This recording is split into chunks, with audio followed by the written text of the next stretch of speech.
আসসালামু আলাইকুম ওয়া ৰাহমাতুল্লাহি ওয়া বাৰাকাতুহু। সমূহ ইছলাম দৰদী মা ভনী ভাইসকলক সৰ্বপ্ৰথমে মই সালাম জ্ঞাপন কৰিছোঁ। আপোনালোকৰ সালাম গ্ৰহণ কৰিব।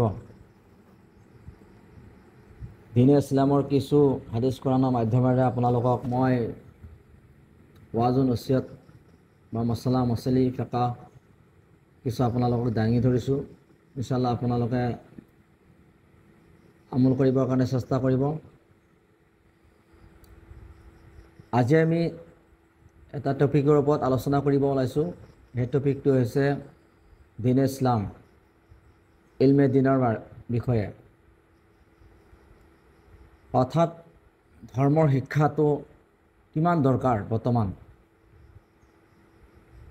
আল্লাহ তাবাৰক তাআলাৰ কিতাব কোৰাণে মজিদতো এই শিক্ষাৰ বিষয়ে বহুতো আয়াতে কাৰিমা আল্লাহ তাবাৰক তাআলাই নাজিল কৰিছে।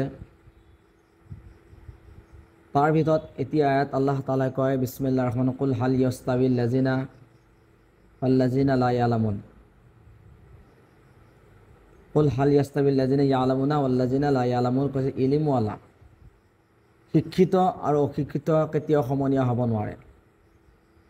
আৰু কোৰাণ শৰীফত প্ৰথম সূৰাটোৱে হৈছে, যিটো সূৰা নাজিল হৈছিলে, সেই সূৰাটোৰ নাম হৈছে ইকৰা। ইকৰা বিস্মি। আমি সকলোৱে জানো ইকৰা মানে পঢ়া, পঢ়াৰ কাৰণে হুকুম কৰিছে। সেয়েহে আমি দুনিয়াৰ শিক্ষাৰ লগতে আমি ধৰ্মীয় শিক্ষাটো শিকাটো অতি দৰকাৰ।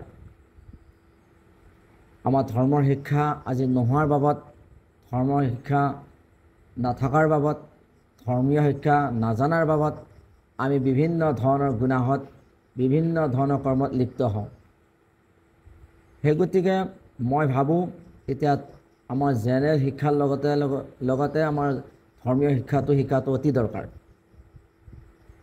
কাৰণ আল্লাহ তাবাৰক তাআলাই পবিত্ৰ কোৰাণ শৰীফত ঘোষণা কৰিছে, তোমালোকে পঢ়া।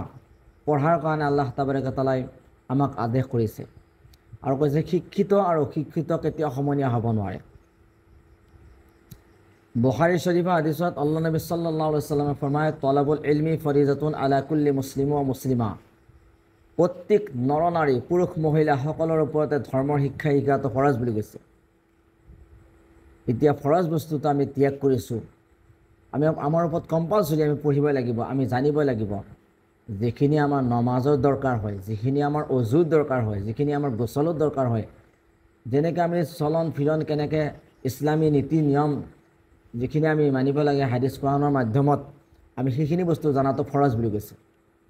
আপোনাৰ অজু কেনেকৈ কৰিব লাগে সেইটো জনাটো ফৰজ, গোচল কেনেকৈ কৰিব লাগে, আমি কেনেকৈ ইছলামী নীতি নিয়মত চলিব লাগে, সেই বস্তুটো শিকাটো আমাৰ যিখিনি দৰকাৰী বস্তু শৰীয়তৰ, যিখিনি বস্তু নহ'লে আমাৰ নহয়, সেইখিনি বস্তুটো শিকাটো ফৰজ। কিন্তু আমি কেইজনে শিকিছোঁ? কোনো শিকা নাই।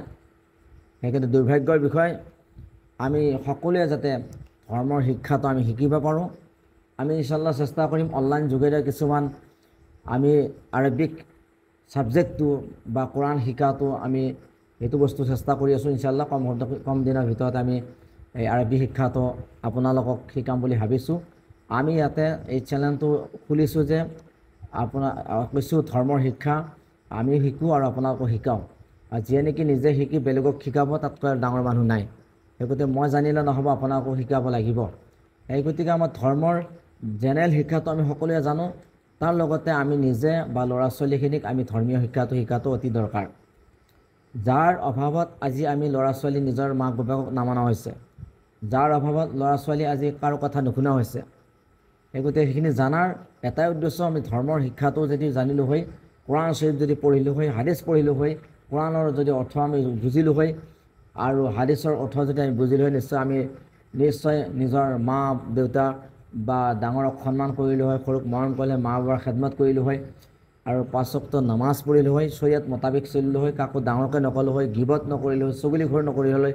যিমান বুঢ়া কাম, যিমান কুকৰ্ম হৈ আছে ইছলামত, আজি ধৰ্মৰ শিক্ষা নোহোৱাৰ কাৰণে এইবিলাক হৈ আছে।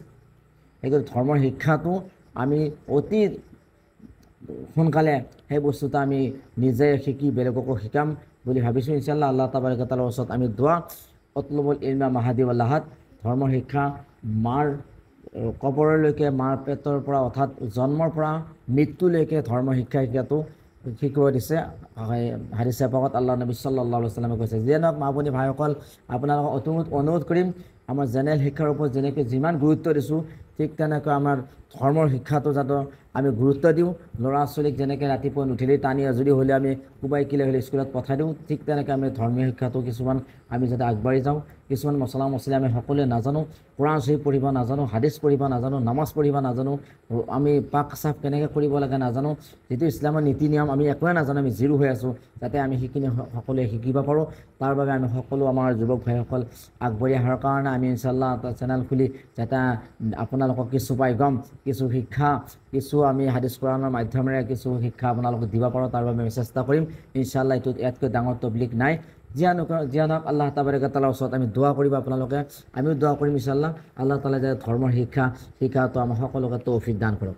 ওয়া আখিৰি দাৱানা আনিল হামদুলিল্লাহি ৰাব্বিল আলামিন। আপোনালোকে এই চেনেলটো চাব আৰু কিছু জ্ঞান আহৰণ কৰিব, আৰু লগে লগে আপোনালোকে নিজে পঢ়ি বেলেগলৈ আপোনালোকে শ্বেয়াৰ কৰিব ইনশাআল্লাহ, যাতে বেলেগৰ কিছু ফায়দা হয়। আসসালামু আলাইকুম ওয়া ৰাহমাতুল্লাহি ওয়া বাৰাকাতুহু।